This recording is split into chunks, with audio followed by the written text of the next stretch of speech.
Woohoo! And welcome back. Today we're going to be working on a problem from section 1.6. This is a section all about quadratic type equations. And with this equation, hopefully you see some clues that this is a quadratic type. The main clue is that we've got three terms, and one term has x to the eighth, and one term has x to the fourth, and the last term is a constant, even though it's over on the other side of the equation. And 8 equals 4 times 2. And that's pretty much, those are the pieces you need to have a quadratic type equation.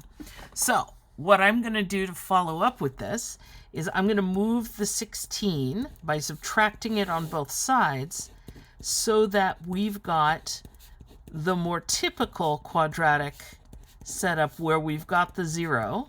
Remember, with quadratic formula, 0 is really important. And then I'm going to take a look at this and say, okay, x to the 8th is x to the 4th squared. And then we've got 15 times x to the 4th minus 16 equals 0. And this is quadratic type because it's something squared plus 15 times something minus 16 equals 0, which means a equals 1, b equals 15, and c equals negative 16. So I can use the quadratic formula to work this out. So the quadratic formula is going to give me the opposite of 15 plus or minus radical 15 squared minus 4 times 1 times negative 16 all over 2 times 1. And what's important is the thing that's going to be on the left side, remember, let me grab my trusty yellow highlighter, is whatever is inside. Oh, I went to Smarytown, sorry about that.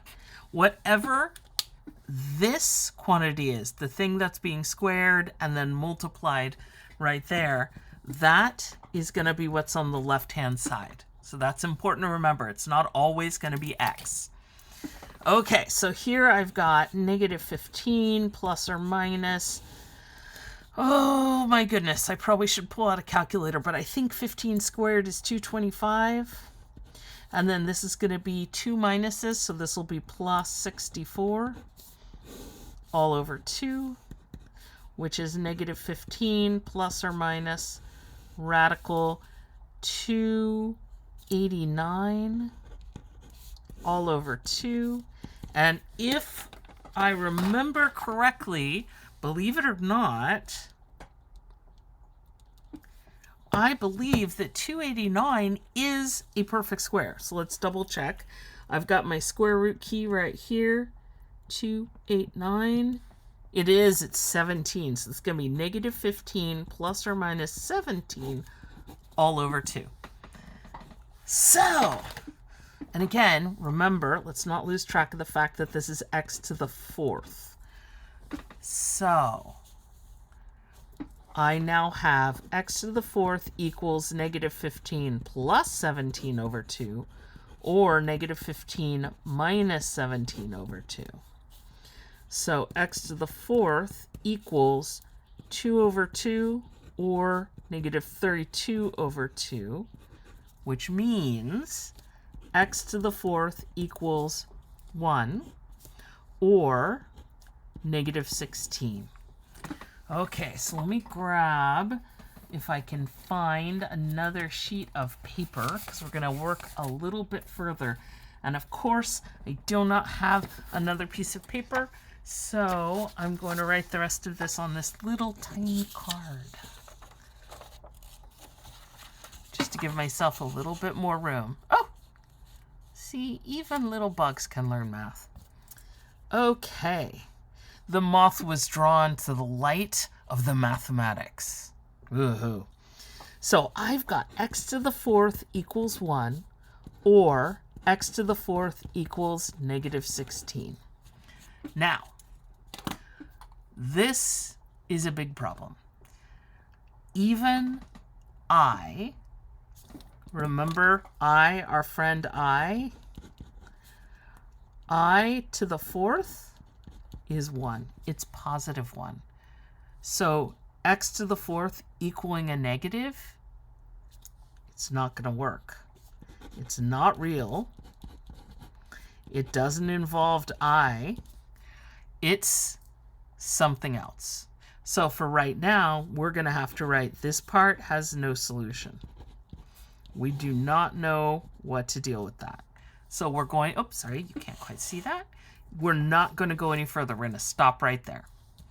Over here, we're going to say, okay, x to the fourth equals 1. So we've got a couple of options here, right?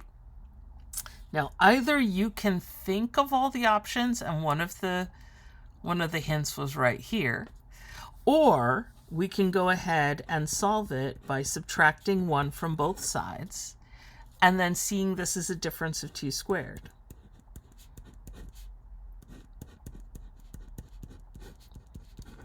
It factors as x squared minus 1, x squared plus 1. That's a difference of 2 squares. And then this factors as x plus 1, x minus 1. And then this one factors as x plus I, x minus I. And this is just, and this is something that you may have already figured out just by looking at this, but this is the fancy way to find it. That we actually have 4 answers here. We have x equals negative 1, x equals positive 1, x equals the opposite of I, and x equals I. So we've got negative 1, positive 1, the opposite of I, and I itself. And each one of these, when you multiply it times itself 4 times, gives us 1. So the answer to this one is going to be these 4. At which point, it would be perfectly fair for you to say, wait a minute, we should have found 8 of these. And you're telling me there are only these 4. And the answer is yes. That's as far as we can go.